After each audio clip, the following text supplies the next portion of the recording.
ITI में प्रशिक्षण ले रहे सभी भक्तों का हार्दिक स्वागत है आपका अपना YouTube channel Sunil sir ITI पर। मेरे भक्तों, आज जो अपना क्लास है आप सभी को जानकारी होगा, आज जो है अध्याय 2 का क्लास जो है आपका 15वां क्लास है 15। इससे पहले 14 क्लास हो चुका है, उसको देखिएगा जरूर। आज हम जिस विषय पर चर्चा करने वाले हैं मेरे भक्तों, वो है डिवाइडर। आप सभी को हम जानकारी दे देना चाहते हैं, आईटीआई में सच में अगर मेहनत किया जाए, एक बार पढ़ लिया जाए, पूरे क्लास को, कंसेप्ट क्लियर क्लास को देख लिया जाए, तो मेरे भक्तों कुछ वो नहीं है, ये गारंटी के साथ आपको बता रहा है। साथ ही साथ आज आपको चंद मिनटों में हम खत्म करा देते हैं एक चैप्टर, एक टॉपिक, इस चैप्टर का एक टॉपिक, मेजरमेंट टूल का एक टॉपिक, जिससे सवाल आने का प्रबल संभावना है 1 से 2।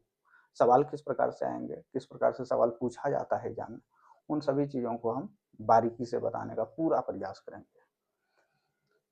मेरे भक्तों, आज जो हम क्लास आपका डिवाइडर से संबंधित लेने जा रहे हैं, आप सभी को जानकारी होगा, बचपन से लेकर के अभी तक में इंस्ट्रूमेंट बॉक्स का उपयोग ऐसा कोई स्टूडेंट ही नहीं होगा जो नहीं किया होगा। इंस्ट्रूमेंट बॉक्स बचपन से करते आ रहे हैं। उसमें 2 प्रकार का औजार तो बहुत सारा है मेजरिंग करने के लिए। स्टील टूल होगा, उसमें कंपास होगा, डिवाइडर होगा, प्रोटेक्टर है, सेट स्क्वायर है छोटा वाला, बहुत सारा ऐसा औजार रहता है सभी इंस्ट्रूमेंट बॉक्स में अलग अलग प्रकार का। उसी में एक औजार है डिवाइडर, जिसका उपयोग अपना लोग बहुत कम किए हैं। सबसे अधिक तो पेंसिल लगा करके कंपास में वृत्त वगैरह खींचने का काम किए हैं, लेकिन डिवाइडर का उपयोग अपना लोग, सच बता रहे हैं, जो अनुभव है, बहुत कम ही किए हैं बचपन में। लेकिन इंजीनियरिंग सेक्टर में अगर आ जाते हैं, इस डिवाइडर को उपयोग सबसे अधिक किया जाता है। आप कहीं वर्कशॉप में आप देखे होंगे, या वर्कशॉप में काम कर रहे होंगे, या किसी कंपनी फैक्ट्री में, तो ये डिवाइडर का उपयोग सबसे अधिक किया जाता है। अब देख लीजिए, ये डिवाइडर से सवाल किस प्रकार से आता है। ये डिवाइडर आप सभी को पता होगा, कंपास से तो अपना लोग दूर वृत्त वगैरह खींचते ही थे, लेकिन इस डिवाइडर से क्या काम किया जाता है, किसी दूरी, जैसे कि अगर हमारा एक कोई जॉब है, ये जॉब है हमारा, है ना, इस जॉब पे एक समांतर हमको लाइन खींचना है, और वो लाइन होगा 20-20 mm का। बार बार थोड़े मापिएगा भाई, क्या इसको खींचने के लिए क्या कर देते हैं, उस पर स्क्राइबर की सहायता से चिन्ह लगाते हैं ना। कोई भी काम करते हैं ना भाई, सीट मेटल पे पेंसिल लेकर के लाइन थोड़े उगेगा आपका। उसके लिए अपना लोग क्या करते हैं, डिवाइडर का उपयोग करते हैं। एक बार हम 20 mm डिवाइडर पे सेलेक्ट कर लिए, ये तो आप टाइप भी इसका है, एक दो को भी बताते हैं आपको। इसको थोड़ा सा फैला देते थे, 20 mm का हम दूरी उसमें सेट कर दिए। हमको लगातार 20-20 mm का कोई भी जॉब पर लाइन खींचना है। एक बार सेलेक्ट किए, एक बार लाइन खींचे, फिर इस लाइन पे रख के फिर दूसरा लाइन खींचे, फिर इस पे इसी लाइन पे रख के, तो एक समान हमारा 20-20 mm का दूरी एक के बार में खींचा जाता है। बार बार मेजरमेंट करने का जरूरत नहीं पड़ता है। इस काम के लिए डिवाइडर का उपयोग करते हैं। कोई सीट मेटल है, धातु चादर है, उस पर अगर वृत्त लगाना, तो वहाँ पेंसिलवा लगा करके थोड़े अपना लोग वृत्त बनाइएगा भाई। वहाँ पे क्या कीजिएगा, सबसे पहले उसमें मार्क करिएगा ना, चिन्ह लगाइएगा ना, तो वहाँ पे जो है इसका जो नींव होता है यहाँ पे, है ना, ये नुकीला होता है। इसको क्या करते हैं, यहाँ सेंटर पे रखे एगो चिन्ह लगा दिए गोल सा, वृत्त खींचने के लिए भी अपना लोग उपयोग करता है। कहीं पे आर्क लगाना है, इस कॉर्नर पे आर्क लगाना है, यहाँ लगाना है, यहाँ लगाना है, यहाँ सीट मेटल पर। ऐसे तो अगर कॉपी वगैरह पे क्या करते हैं अपना लोग, कंपास का उपयोग करते हैं पेंसिल लगा करके आर्क वगैरह वृत्त वगैरह के लिए। सीट मेटल पे कंपास थोड़े काम करेगा भाई, वहाँ तो काम करेगा अपना लोग का डिवाइडर। चिन्ह लग जाएगा, उसमें स्क्रेच लग जाएगा, मार्किंग हो जाएगा। उसी काम के लिए अपना लोग क्या करते हैं, डिवाइडर का उपयोग करते हैं इंजीनियरिंग क्षेत्र में। या समान दूरी हमको बार बार चाहिए, तो एक बार कंपास डिवाइडर में हम सेलेक्ट कर दिए, तो बार बार हम दूरी को लाइनिंग कर सकते हैं, चिन्ह लगा सकते हैं, है ना। कोई लाइन वगैरह खींचने के लिए अपना लोग डिवाइडर का उपयोग करते हैं। खेल खत्म है, इसका मतलब समझ में आ गया होगा आप सभी को। दूसरा बात क्या है भैया, ये मटेरियल कौन चीज का बना होता है, सवाल आएगा। मटेरियल के बारे में आपसे पूछेगा कि भैया डिवाइडर किस मटेरियल का बना होता है। वहां पे आप लिख दीजिएगा क्या, HCS, मतलब हाई कार्बन स्टील का, समझ में आ गया इसका मटेरियल। या कभी कभी रहेगा स्प्रिंग स्टील का बना रहता है, ठीक है। किस मटेरियल का बना रहता है आपको पता चल गया आज, है ना। या तो वो हाई कार्बन स्टील का बना रहेगा कंपास, या नहीं तो स्प्रिंग स्टील का रहेगा। अगला सवाल आता है मेरे भाई इसका टाइप, है ना। टाइप एक वो देखिएगा, आप देखे होंगे बचपन में कंपास ये डिवाइडर को ऐसे खींचते थे ना, अपने खींचा जाता था जितना दूरी हमको फैलाना है, और फिर उसको जो है फिर जितना कम करना है उसी को दबा देते थे, है ना, उतना शॉर्ट हो जाता था, दूरी कम हो जाता था। उस टाइप का जो है डिवाइडर का नाम था, अपना लोग तो कुछ उस टाइम मतलब ही नहीं था भाई, लेकिन उसका नाम क्या था, फ्रेम टाइप, है ना, FIRM, फ्रेम टाइप, है ना, डिवाइडर, ठीक है। जिसको हाथे से खींचे फिर फैला दिए, जितना जरूरत है उतना फैला, जितना कम करना है उतना दबा दिए, डायरेक्ट उस टाइप का सेलेक्ट हो जाना, कम बेसी हो जाना, उसको कहते थे फ्रेम टाइप। एगो औरो टाइप आप लोग देखे होंगे भैया, उसमें लगा हुआ था क्या भक्त मेरे, स्प्रिंग टाइप, है ना, ये है स्प्रिंग टाइप। अब देख लीजिए इसमें अंतर क्या था दोनों में।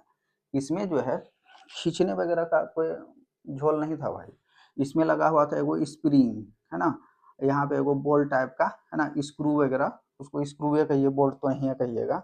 उसमें जो है एडजस्ट करने के लिए, आगे पीछे करने के लिए वहाँ पे एगो स्प्रिंग लगा हुआ था। यहीं पे जो है ना ये नट, छोटा सा नट था, उसको टाइट करते थे तो ये आपस में जुड़ता था।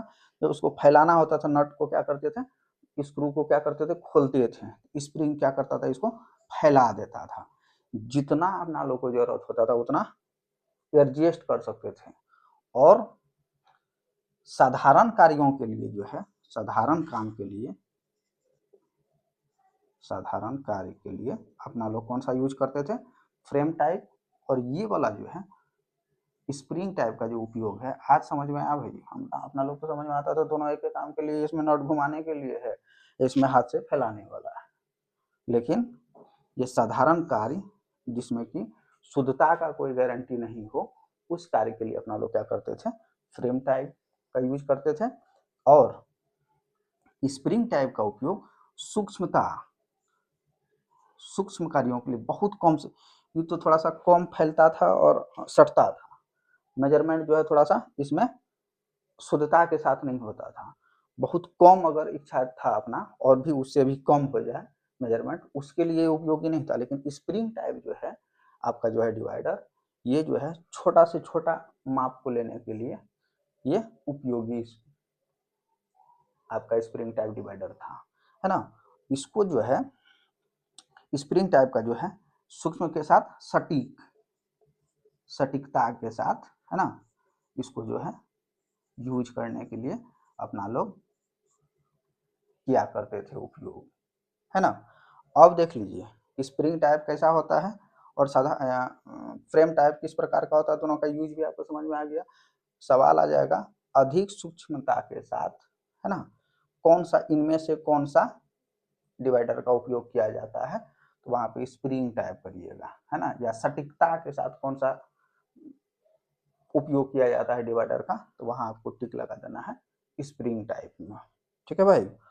अब आप सभी को इस बात का जानकारी हो ही गया होगा, इसका उपयोग किस काम के लिए करते हैं, या कोई भी दूरी को बराबर बराबर भागों में बांटने के लिए, या नहीं वृत्त बनाने के लिए, है ना, या आर्क खींचने के लिए।